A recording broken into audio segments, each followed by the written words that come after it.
So you can stay here for the rest of it? Oh, awesome.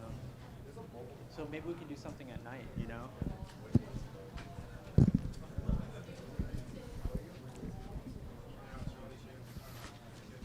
What the hell?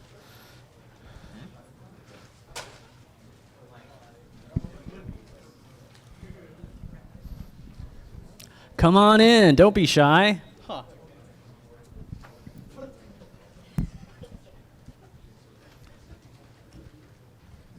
Okay, is that everybody? All right. All right, let's get started. All right, are we starting? I think we're starting now. Hi there, guys. Welcome to Japanese Video Game Shmups. We're doing this in partnership. We're STG Weekly, doing this in partnership with Rockin' Android. So we're going to be talking about the history and also how to play these Japanese video games known as shmups, or you might know them as shoot 'em ups, or STG games, or shooting games. So without further ado, I'd like to introduce myself. I am Ryan Frenetic Gann. I'm one of the founders of STG Weekly. We have here Toby Heineman. I'm Tobias Softdrink Heineman. I recently became a formal part of the STG Weekly team doing their design work and graphics. Prior to that, I was volunteering work for them for the better part of a year. And we have Alex Trap 15 Marshall over here. Hey guys, I've done a few episodes and I don't talk much, so. We've got Mark MDL Laws here. I'm just some guy they brought on stage. And then finally we have Justin, Godlike Scrub Rossi. Hi, I play fighting games a lot, but as you know from my name, I'm just some scrub. And then lastly, I just want to introduce our sponsors right over here in the corner. We have Rockin' Android that brought you this great panel. So let's give a hand for Rockin' Android, guys.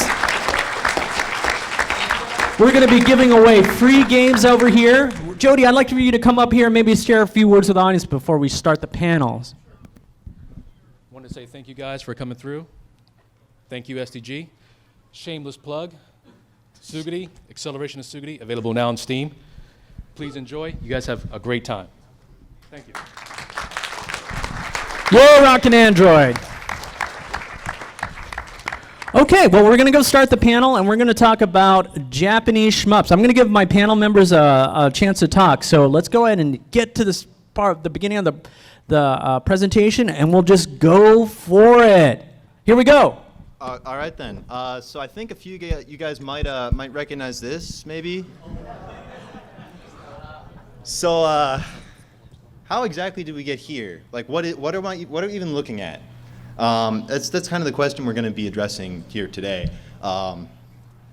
So what exactly even is a shooting game? I'm just going to back up to the very beginning. Fundamentally, shooting games have three main components. You have an enemy that you need to shoot, the ability to shoot them, and the ability to move yourself around the screen. And there's also, bullets and other obstacles, and there's all kinds of twists on it. But basically, those are the three most fundamental qualities that define what a shooting game is. And you can see that throughout the entire history of the genre, which we're going to go through right now in just a couple minutes. So the best thing about these shmup video games, these Japanese video games, is that they're very simple to learn. You're a ship, you're going around, and you have to dodge these bullets, but you have to kill these enemies. Very simple. You've got maybe a bomb mechanic, which will clear the bullets from the screen, but it's very simple to play, but hard to master, but very concentrated gameplay that will just keep you coming back for more. All right, so now we're going to do our little history section. We're going to bring some images from games up on the screen. If you know what they are, please shout them out. Shout them out. Okay. All right, here we go. First slide, we've got, Space Invaders. Good job, guys. So even this early on, you can see those three elements are here. We got enemies, shooting, and the player, right? Now here you're... And this is, it's Galaga. So we're starting to get a little bit more complicated. Enemies aren't moving in straight lines anymore. We have color. And now... Color. And how about this one? This is a hard one. Xevious, yeah. So this was actually the first well-known game. I believe there was one beforehand, if I'm not mistaken. But this is the first well-known game to have actual backgrounds, which provides context. You're no longer just a ship in empty space. You're actually doing something. So we had like the term fixed shooters for those. Now we have we have scrolling shooters now, like kind of the modern genres. This was a big landmark. Also, what's notable about this series, you have two types of shots. You had shooting in the air, and then you had a bomb button, which would destroy ground enemies. So that added a really complex mechanic to the shooting genre. So. All right. Xevious was like 1981, right? Very early 80s. Very, Yeah, very very early early. on. And just to give more context, Space Invaders was, I think, actually 70s, like 79? 78. 78, 79, yeah. yeah. All right. Raiden! Yeah, this was what, 91, I want to say? 90? Wasn't the first Raiden, I think it was late 80s, right? Yeah, I think it was like 88? 88, 89. Ah, Okay, yeah. Okay, 1990. So, Raiden, put up by Saibu Keihatsu. Yeah, You guys have yeah. any to talk about Raiden? The reason I put this in here is I think it's, first of all, really identifiable with a lot of Western audiences because it was, Raiden and its sequels were, I mean, they were pretty common, at least here in California, when I was growing up. So, that said, I also think it's important because it marks the beginning of a period where you start to see kind of differentiation in the genre. So Raiden has a very distinctive style, and that's true from the very, very beginnings, the very first Raiden game, all the way to their most recent Raiden 4 Overkill, which was just released on PSN a month or so ago. Right? Just a month or Yeah, it was like 2 months so ago. it's no longer just this kind of very formulaic thing. People are really starting to experiment and push the envelope, and that's something we're going to see continue through the rest of the slides that we have here. You guys have anything to add? Well, you're seeing like the big bomb. This is like kind of one of the games where you press the bomb button and it's the panic button. You're like, oh, I need to go ahead and clear from bombs. Bombs used to be used on like bosses to clear them faster, but then players started using them as a tactic of so it would clear like very complex patterns off the screen so they wouldn't have to do that. And this is what you should take away when you're playing shmups. If you find a pattern that's too hard to go through right at that moment, press the bomb button. It's like using you don't lose a life, you just use a bomb. So. Although in some games, like Raiden actually screws with you because the bomb is delayed. Yeah, very that's slightly. right. Yeah. And This is the a delay reason bomb. for the bomb delay is actually to try to enforce the player to use them as offensive weapons rather than trying to save you. Yeah, the defensive use kind of evolved as a consequence of players using them preemptively to destroy certain attacks. And then later on, when the genre starts getting more dense, it became a necessity. So with that said, let's move on a little bit. Yep. Yeah. So here again, This is Gradius Gaiden. we start to see, more and more kind of differentiation in the genre, more experimentation. I mean, Gradius, you have main weapons, you have sub weapons, you have you change how you power up. You have these long, complicated levels. You have a kind of a narrative that's structured between the different stages. So it's really a very significant kind of milestone in terms of the evolution of the shooting game, as it has a depth and complexity that not a lot of other titles did at its time. This is might be really recognizable because this is a horizontal scrolling shooter. This is like something that you just put on your television and it has the landscape kind of scrolling. So this might be the genre that you're most familiar with. This is actually a tricky one because it's a bad screenshot. So yeah, this is Yeah. the Striker series. Yeah. It's from Psycho. So again, I picked this one because it's kind of another kind of subgenre. Saikyo has a very distinctive style, tends to be characterized by very fast bullets, and requires a lot of memory to know exactly what's coming at you at any given time. But again, here you see there's a lot more complexity in the backgrounds. There's a lot more detail. No longer are you just flying over this kind of abstracted landscape. You have, there's battleships, they're sinking into the water. You see these turrets, this factory you're destroying. I mean, there's a real story going on here. So, all right. And This is a hard one. this is a very... Oh, we got Basuga. We got a Shmup expert in the audience. So Batsugan kind of codified what has become recognized as the Danmaku shooter. Essentially, it reached a point where the number of bullets on the screen was kind of the main driving force for development. They wanted the player to feel really, really awesome. So they decreased the hitbox size a little bit, put more bullets on the screen, and suddenly you have a really, really interesting game to play. You've got a game. There's more bullets on the screen. You're having to make more decisions of what to dodge and where to shoot. It just really hypes up the intensity of the game. So the difference basically between a game like Batsugun and games before it is that in a lot of the games before it, like for example Gradius, the part of your ship that will cause you to die if a bullet hits you is your entire ship. But in something like Batsugun, it'll be like a little box in the center of your ship. In fact, in Batsugun, is it marked? Like, is it colored differently? I don't remember.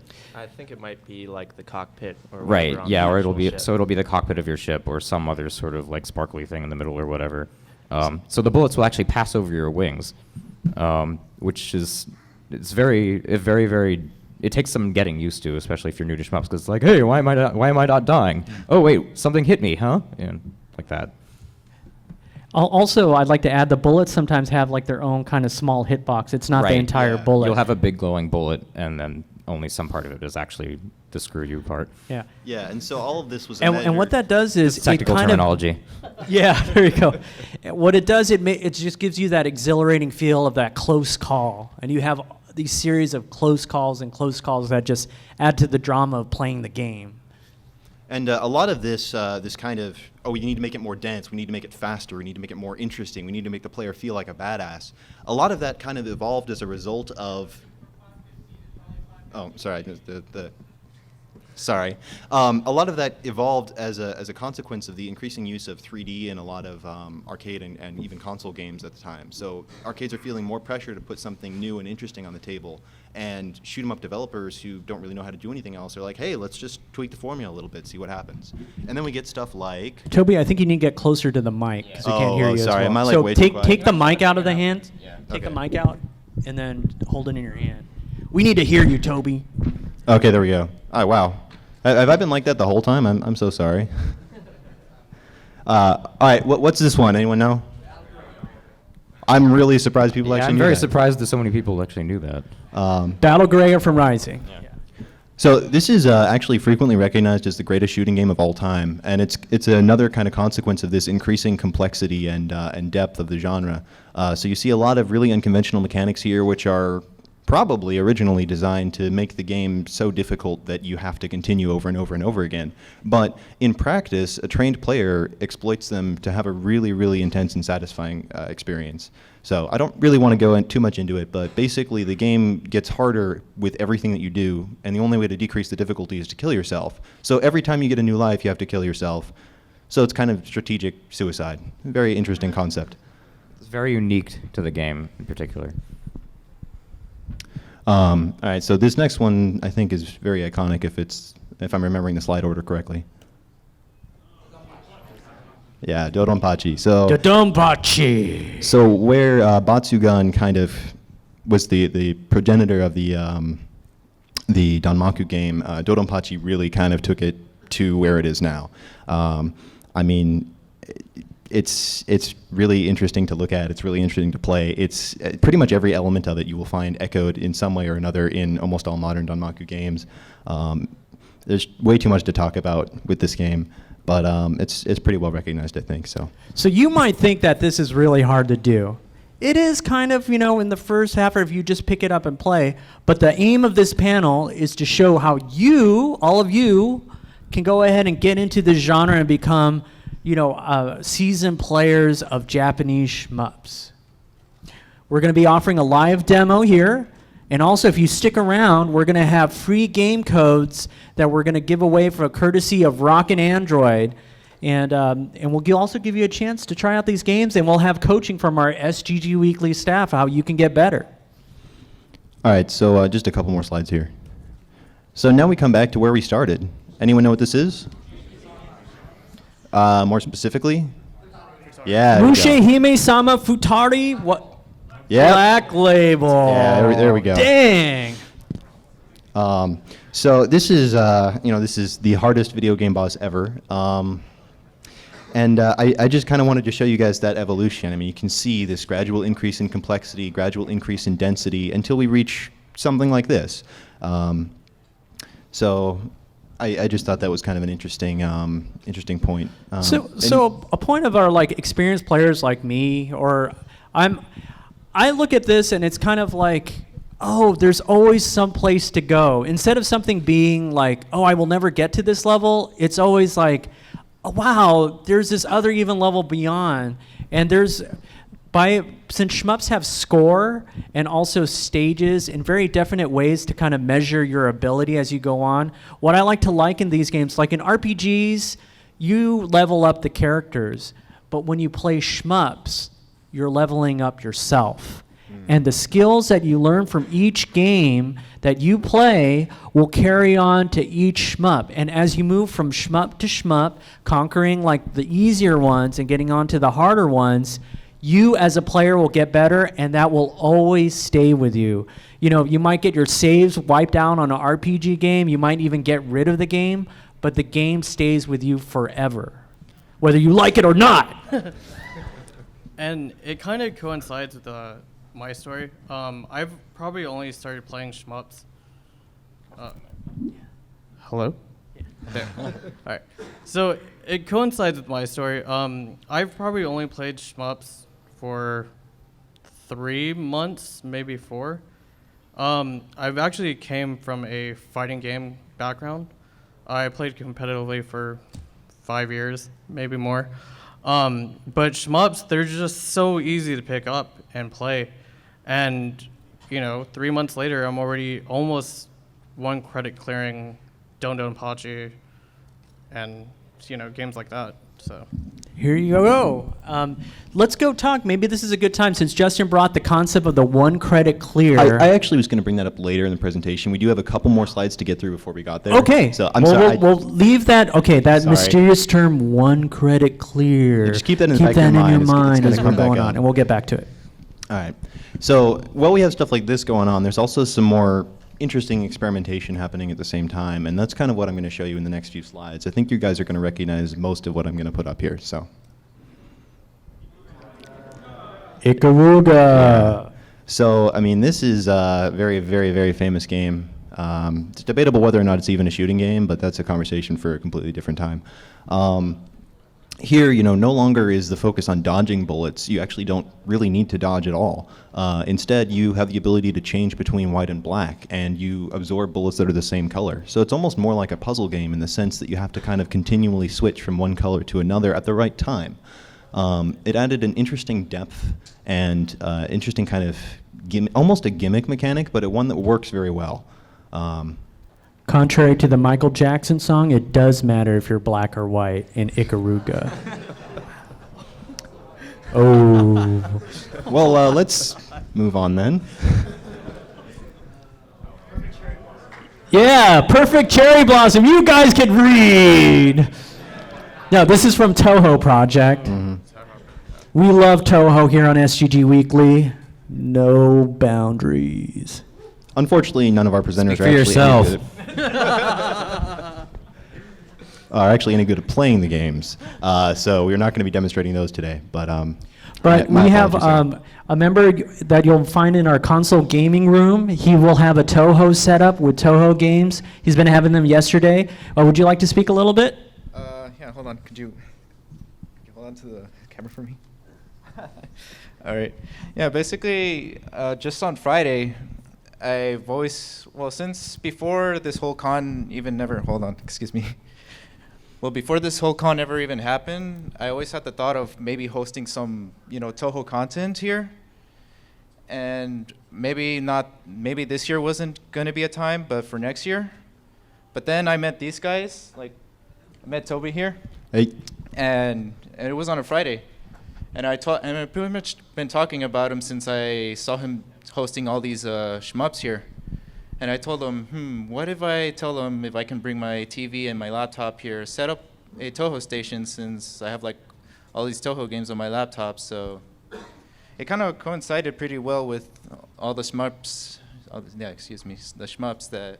Yeah, definitely. I mean, that was a wonderful coincidence. I'm so glad you ran into us when you did. To be completely honest, when you first said you were going to do that, I was like, okay, that's not going to happen.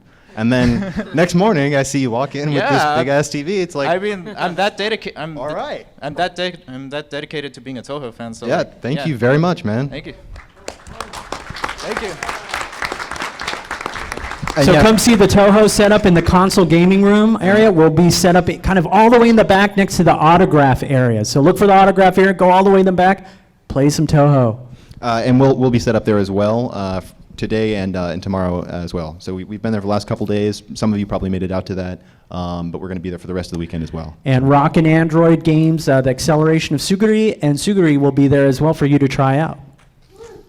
All right, so just a couple more slides here. I'm sorry. Anyone recognize this? Yeah, Crimson Clover. Crimson Clover by Yatsubane. That just came out on Steam as well. It did, and it's a marvelous game. World Edition. Yeah, this is a really, really, really good game, and it's very easy to get into. And it's cheap. And it's shiny. Very Colors shiny. everywhere. Computer destroying shiny. Like my laptop is really unhappy with me right now, trust me. So the reason I brought up Touhou and Crimson Clover is because shooting games are one of relatively few genres that are really active right now in kind of the indie doujin scene.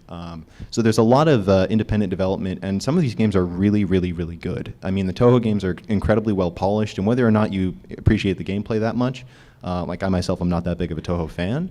The music is amazing. They're amazingly well put together. I mean, it's a very professional effort, and Crimson Clover is much the same way. And there's tons of other games that we could go on and on and on about. But I just wanted to kind of put it out there that there's a lot of stuff there that really hasn't been explored very much. It's a whole new world, a world of bullets and bombs and stuff. All right. So I thought we'd address a couple common misconceptions about the genre, and these questions come up, these statements or questions come up all the time. So first of all, these games are impossible. How can you dodge that? No one could ever learn to do that. Falsificare. Actually, they're very, joke. very playable. I mean, it takes a fair bit of practice, but it's incredibly rewarding. And one of the things that I find really great about shooting games is you get a very wonderful sense of progression. I mean, you get stuck somewhere, you die somewhere, you're like, I need to learn how to do that. And then the next time you come, you try something different. And when something works, you remember it. You remember what you did, so you can use that in the same situation should it come up later in a different game. I mean, it's a very kind of adaptive learning process, and it's one of the things that I enjoy so much about the genre. If you're looking for instant gratification, there's that too. I mean, the games are frankly just a hell of a lot of fun to play. They're visually stunning. The music is really great. But if you really want to kind of dig deep and play them for a prolonged period of time, if you want to try to get a 1 credit clear, that does take a little bit of dedication. But do you guys have anything to add there before I move on? I'd like to add that you're in a safe space, you're alone, you can kind of fail and retry at your own pace. And you just keep on failing and retrying, and no one else is watching you. And it's kind of like a safe space where you can explore your relationship to the game. So how about you guys? Right. I think especially the difference between something like a shmup and a fighting game is that there's the same level of commitment, but you don't have to make a fool of yourself and go home in tears when some guy just absolutely picks apart your entire game, and you're like, oh my God, how does he know what I'm going to do? Whereas with a shmup, you're just competing with yourself. Yeah, it's a relation with the game. The guy's not going to message you and go get out of here, noob, why are you playing? So none of those online shenanigans. So. I mean, it does get competitive sometimes. I mean, we have shooting game tournaments sometimes, which are a lot of fun. And one way I like to think of it is the first time that you play a game, it's you fighting against the developers. You're trying to beat their obstacle course. And then once you've gotten to a fair level of competency with it, maybe you've cleared it or you've scored reasonably well, then you start looking at the world leaderboards. And suddenly it's you against everyone else who has ever played the game.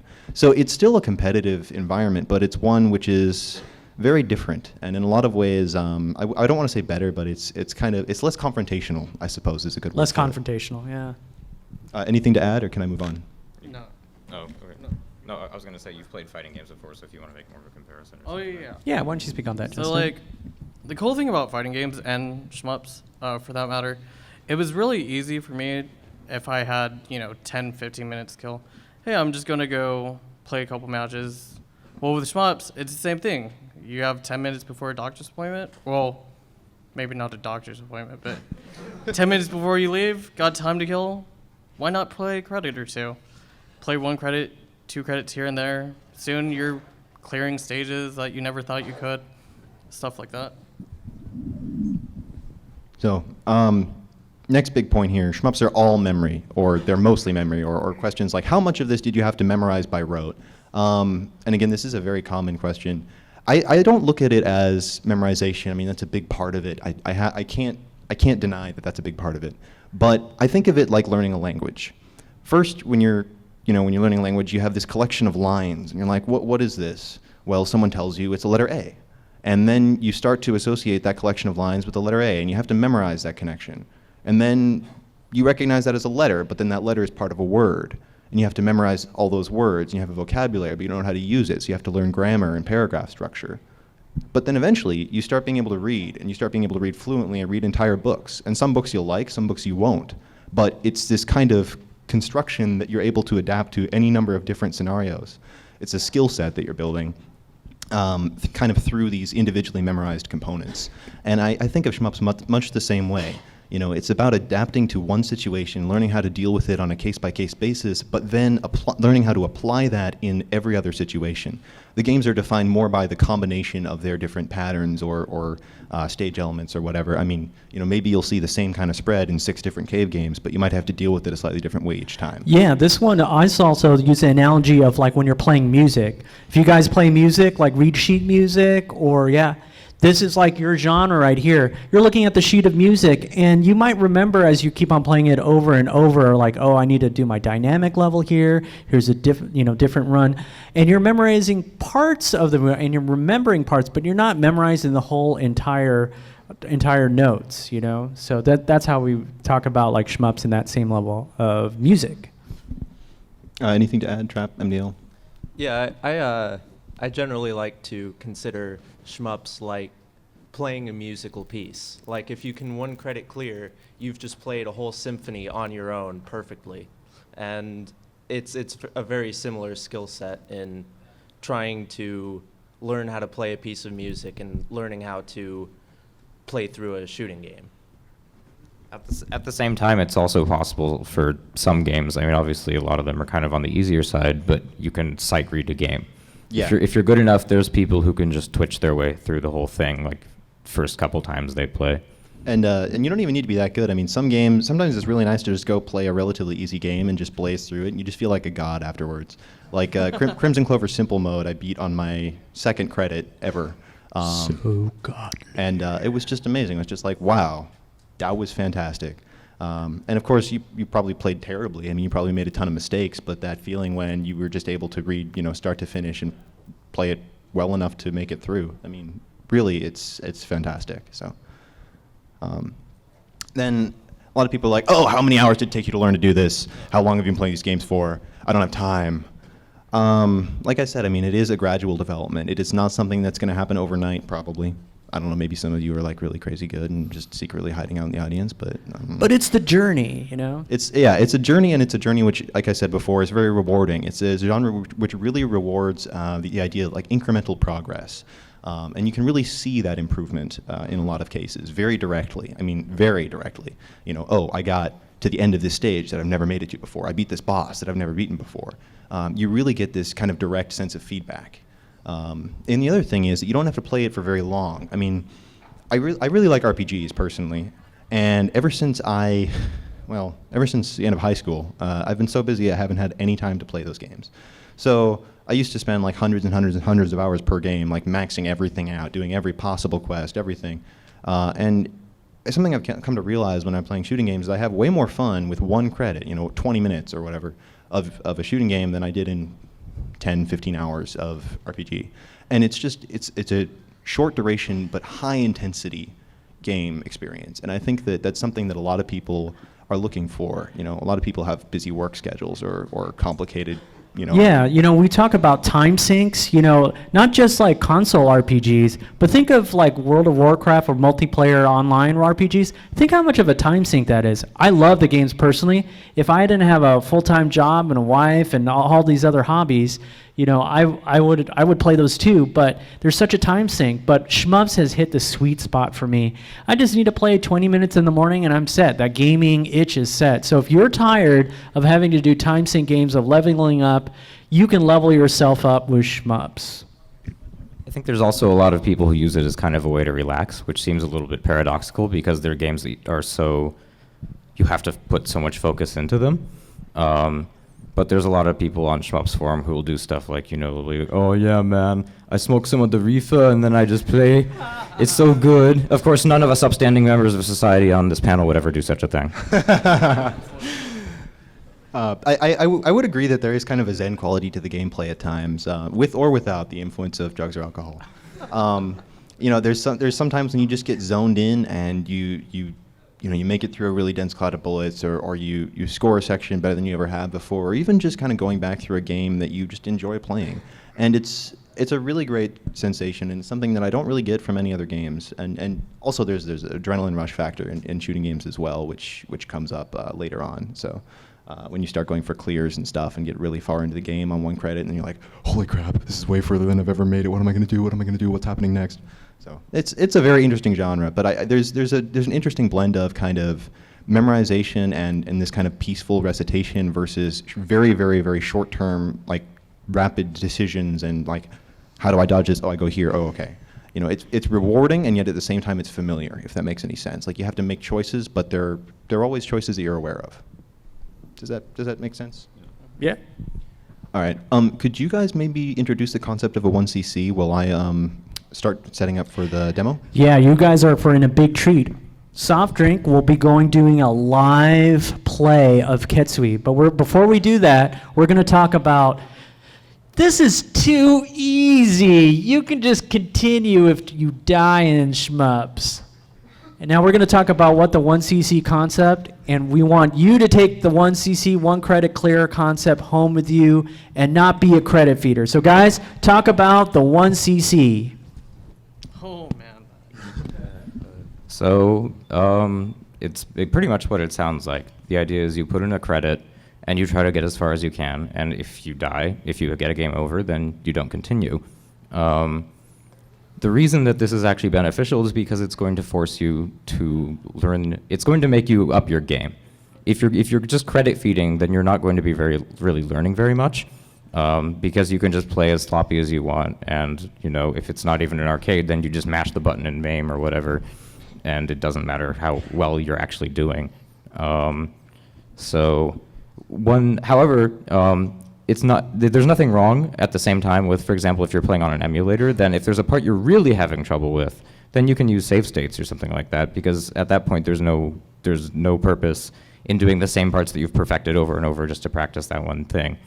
And then there also is really no shame in continuing while practicing, as long as you are fully aware that you are continuing and that you aren't really doing a real run.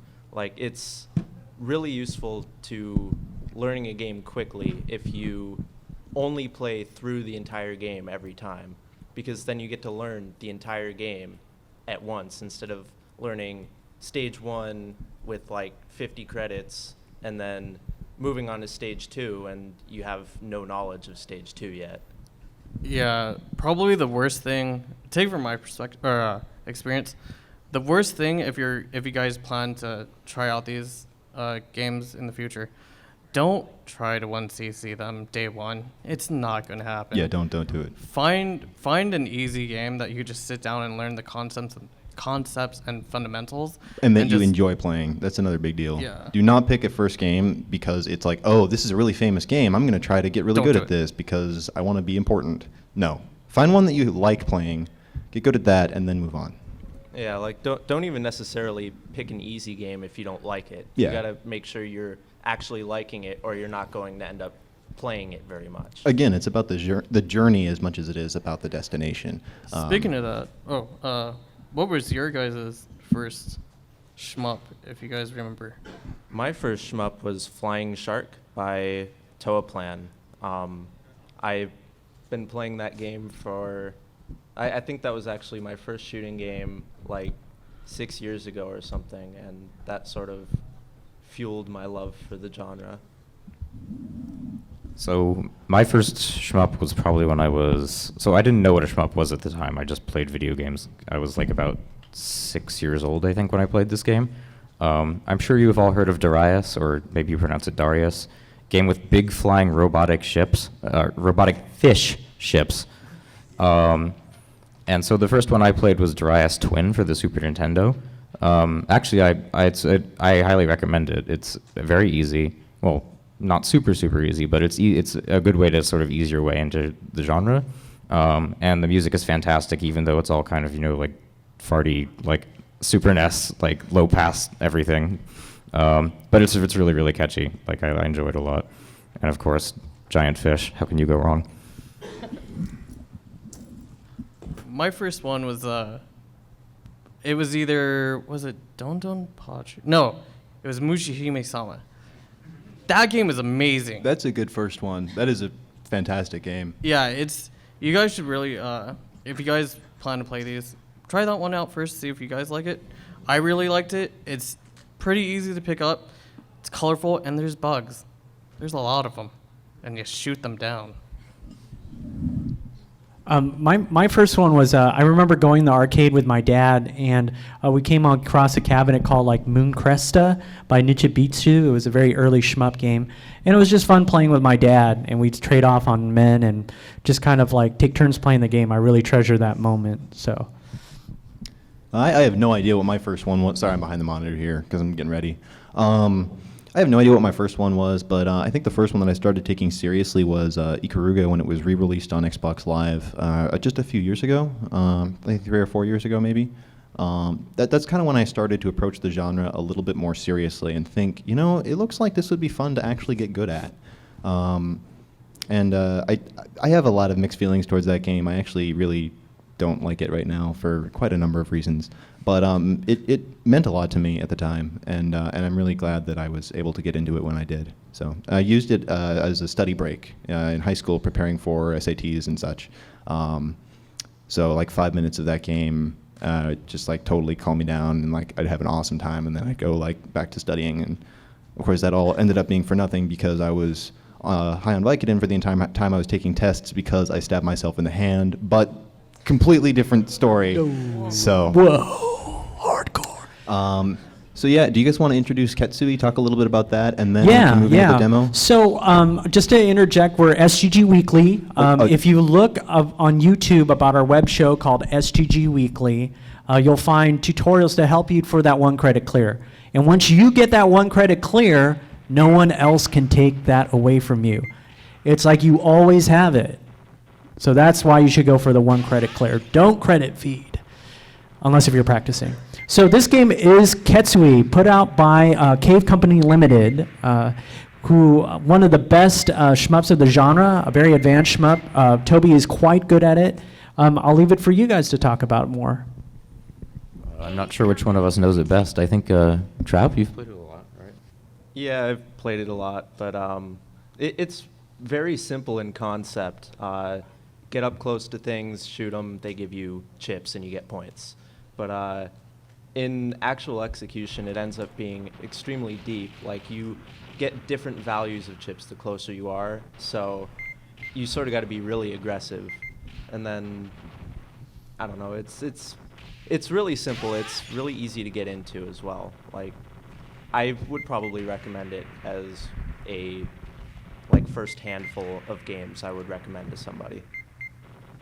So we haven't really talked much about the idea of a scoring system yet, but that's what Alex was alluding to. The idea in Ketsui is that when you want to destroy an enemy with your ship, basically as close as possible. We could maybe address this a little bit more kind of as we're going. Oh, into as the you're doing it, demo. okay, yeah. Yeah, I was thinking that would be easier to lead into scoring during the demo. So. All right, you're on the floor, Toby. Let's do this. All right. So I'm going to turn the game volume up a little bit. So I'm just going to do one credit here just to see like what the levels are, and I'm not even going to like touch the controls. So ignore this for now. So Toby is going to 1 credit clear this game live in front of your eyes. All right, how does that sound, guys?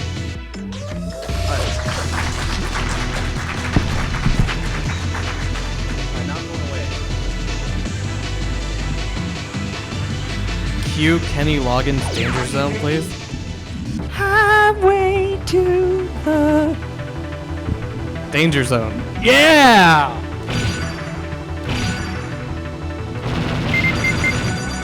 Okay, so you see he's hitting right on top of all the tanks. You get a higher value chip the closer you are. So So if you're right on top of an enemy, you're guaranteed to get the highest value. Yeah, the chip points go from 1 at the lowest to 5 at the maximum.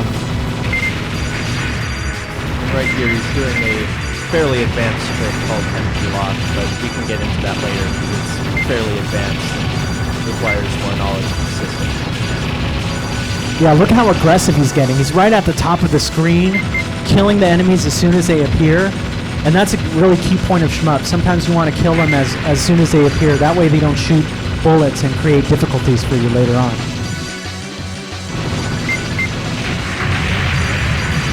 Okay, so here what he did was he waited to kill the mid-boss because you have what's called a lock shot, where you hold the A button instead of tapping it, and it brings out this beam that locks on your little side pods to the enemy, and when you kill something in the lock mode, they drop more chips, but they also use up your chip counter, and they give you a lot more points for doing that. So he made sure to kill those little tanks before the mid-boss so that it could give him the maximum value chips. So we had a death there. Whoa, this is crazy. Will he be able to do this? I think this is still his practice run, right? Because he was just going to do it first. Oh, okay. One,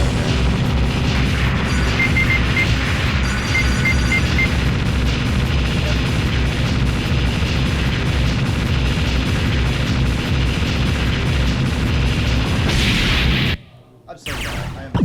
I am so sorry here. Practice run. See, what's really good about this is you can restart the run. Hey, I screwed up in this run. I'm just going to start it over, you know? So this is a very difficult game. Like, just think of this as the warm-up thing. It's hard to go in cold.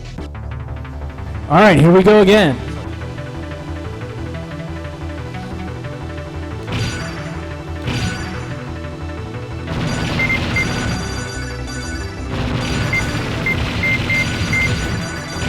Still building up chip count. Starting over. No harm, no foul.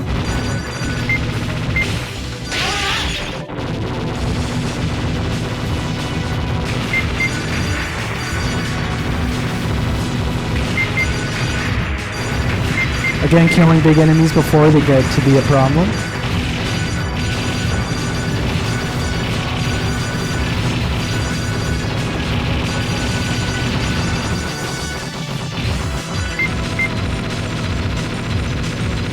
There are a few games that require you to be this aggressive, both in order to score and to survive, basically. You see those little tap dodges that he's doing? He's not making big sweeping like movements. He's finding little safe areas. As you can see, kind of these bullets, what you want to do is draw an imaginary line from each bullet to bullet, and then you can kind of see how it makes like kind of a bullet tunnel, right? And if you notice the trajectory of where the bullets are coming from and how they're moving, you can subtly tap the controller and dodge accordingly. And then you just kind of the bullets stream past you. A lot of the time when these patterns look very overwhelming, it's well, there's a ton of bullets, right? But they're laid out in basically groups, so you're not avoiding necessarily individual bullets. You can see a pattern in them, and that's what you can try to weave through, or actually the vast majority of the bullets you can simply ignore because they're just decorations. Yeah, that's a big theme in Danmaku games, is to throw a lot of bullets at you just to try to scare you, even though they have no chance of hitting you.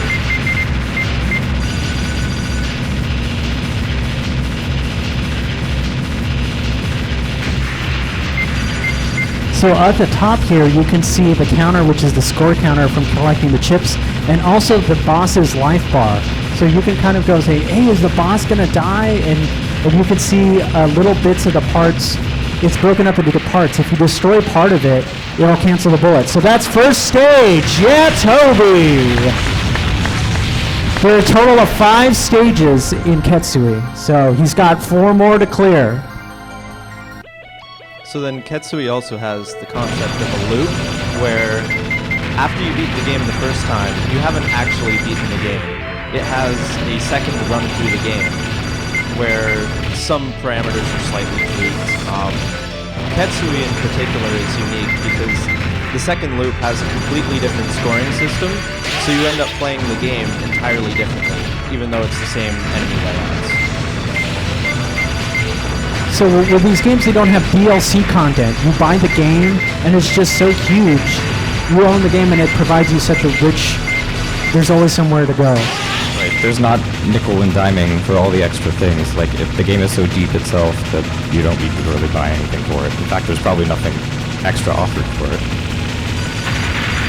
So this is the mid-boss. He destroyed the first part. Look at those little subtle tap dodging there. He's not sweeping around. Whoa! Crazy! Yes, the key to that mid-boss is definitely try to move as little as possible. If you try to move a lot, then the patterns that it shoots out will be aimed at you, and it'll just create a horrible mess on the screen. You're probably not going to make it through. And look at the beauty of these bullets. They're just like patterns. Art. It's art. It's basically art, like these patterns. There's some real nice balls.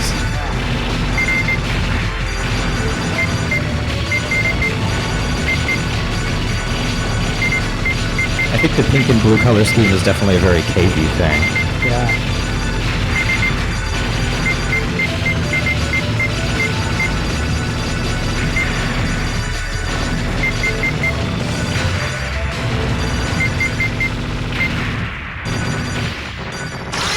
Approach your target And attack.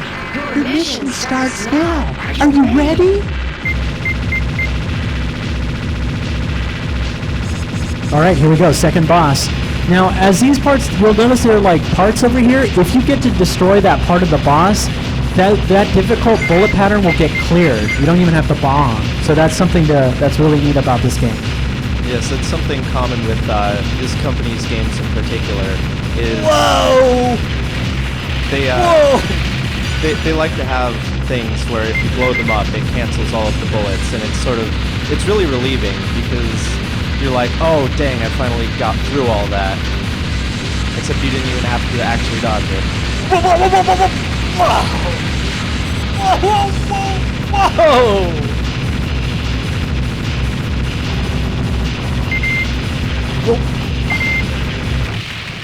Yeah! Second stage! Woo! Go Toby!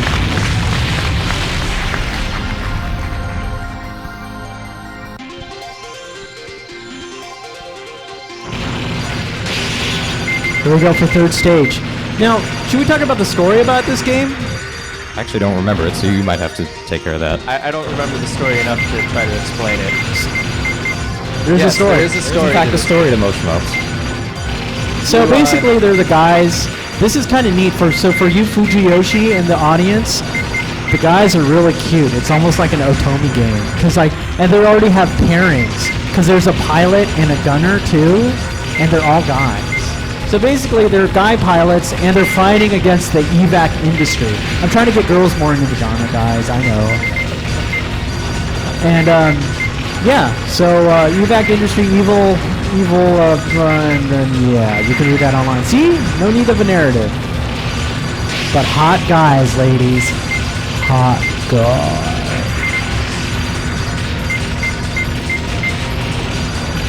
Yeah, so the story is pretty much only explained at the ending after you've beaten the game. So until you get to there, you're gonna have no idea about the story. But basically, it comes down to you're fighting against this giant evil corporation, and your government, like the government of the pilots, is going to send them on a suicide mission to blow up this huge evil company. And as payment for the mission, they get a single wish, any wish, fulfilled. So this mid-boss, if you kill this boss without bombing, there's a special 1-up that comes out. So let's see if Toby can do it. You actually get it if you die too, so... Oh, there is! Yeah! You got it! Whoa!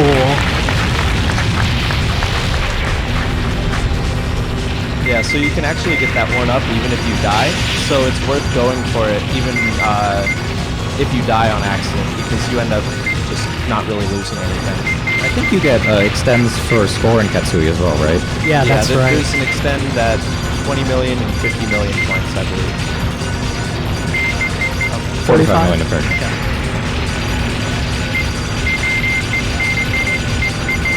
Look how sick it is. So you can see those difference between what's called micro dodging, those little tap dodging, and then those herds of bullets where he doesn't go into the cloud of bullets, but it dodges them entirely. That's called macro dodging. Macro dodging is a lot easier when you have a fast ship. Like this game has 2-player ships you can play as, and this one is the first one, which is kind of slow but has a spread shot, and the second one is really fast with a straight shot. So the fast one can just dodge around whole clouds of bullets, whereas the first one sometimes has to just go through them. Whoa, look how fast those bullets are. Like I was saying earlier, a lot of these bullets they're not going to hit you, but there's a prevailing pattern. Like the big wave shots that have a break in the middle, obviously those, you just have to seep through the break like he's doing right now. Because you don't want to try to go through the middle. Like you may be able to do it at the very end when they spread out, but that would be basically luck. Yeah, look for the spaces. And this boss has literally my single favorite attack pattern in any game, and that's this one.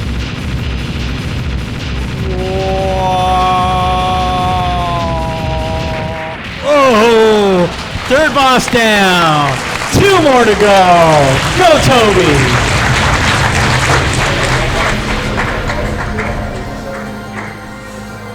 So we're going to look for something what's called like a cutback. It's kind of where you lead aimed bullets at your ship, and then by pulling up to the sides of the screen, you'll group the bullets and then immediately kind of do a fast movement and cut back. And that way you can enjoy the pattern. So I'll show you. See, he's doing it kind of now. At the top, he's leading bullets.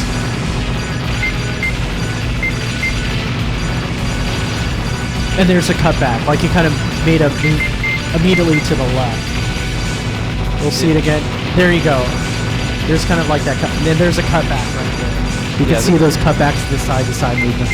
There's some very common player movement patterns that carry across from pretty much every game in the genre, where you have like the cutback, and then you have sort of a U dodge at the bottom of the screen, where you just go sort of back and forth, but you also go up at the edges of the screen, and that works out very well for misdirecting bullets.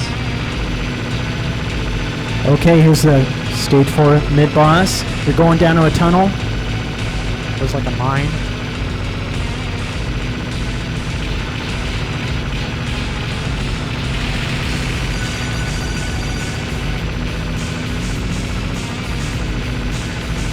Ketsui has fairly fast bullets even by cave standards. It's also a fairly unique game in that the bullets, they're the common term for the style of bullet patterns is organic bullets, where the bullets will actually move around instead of just going straight. You mostly see this with the boss patterns in this, but some enemies do it too. It's a very unique game in that respect. This company does not make many games with organic bullets. But like you see it from these tanks here. They're not moving in a straight line, but actually kind of changing as they go. Right, they have like one pattern that they go, and then they follow another pattern.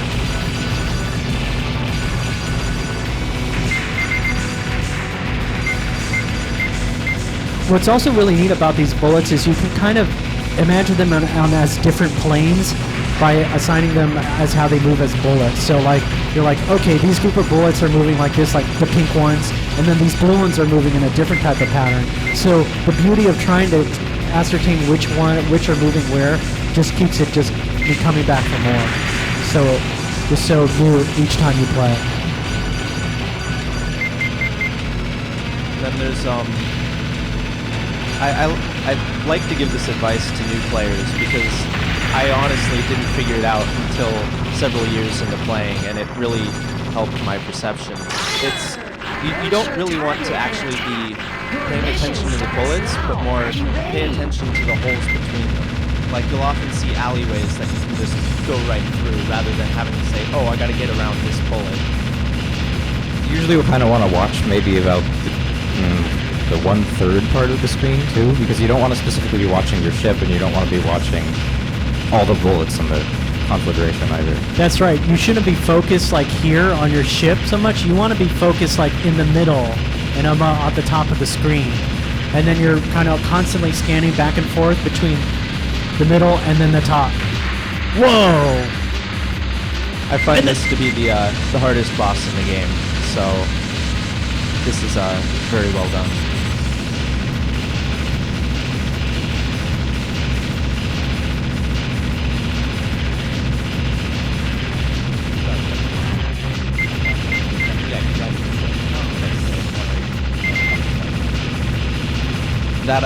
That pattern right there is really deceptive.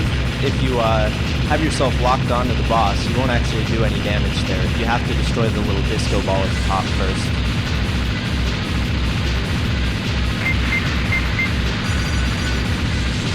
And now he has to go around the boss in this circular potion, but still dodging bullets while moving around the boss. Look at that, it's crazy! As you can see, there's a definite pattern that he's following through it, though. This is also one of my favorite patterns. Stage 4 down, one last boss to go. Let's see if he can do it, guys. Let's go have his chance. Can you say soft drink on the... We'll start that.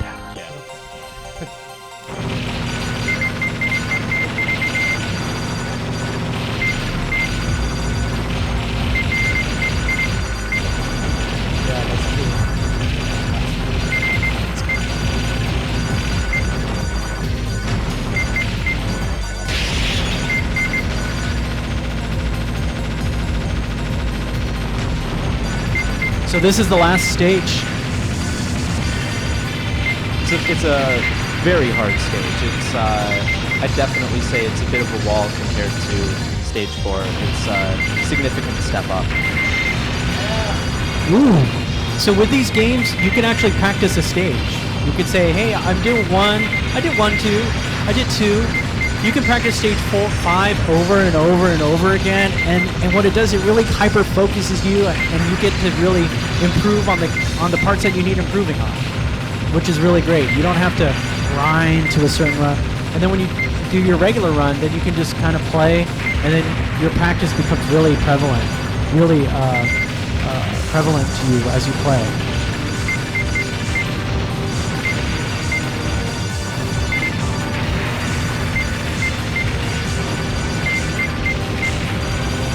Again, watching someone that's very good at this game, look how exhilarating it is. You're just like so gripped by it. How do you avoid that? How do you do that?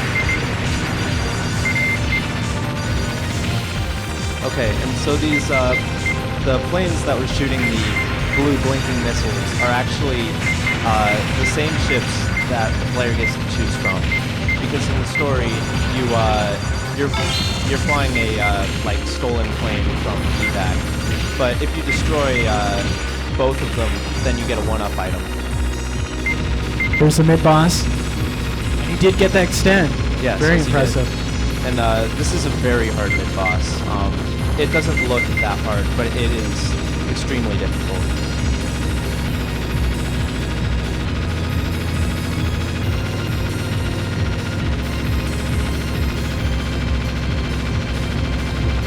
Whoa.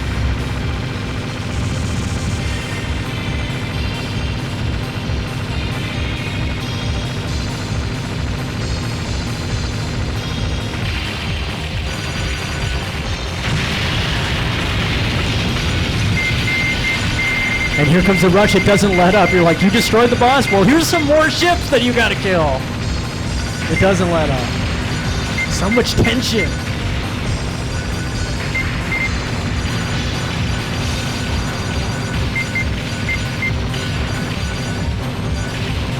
So here you're seeing more of the cutback technique. Yeah.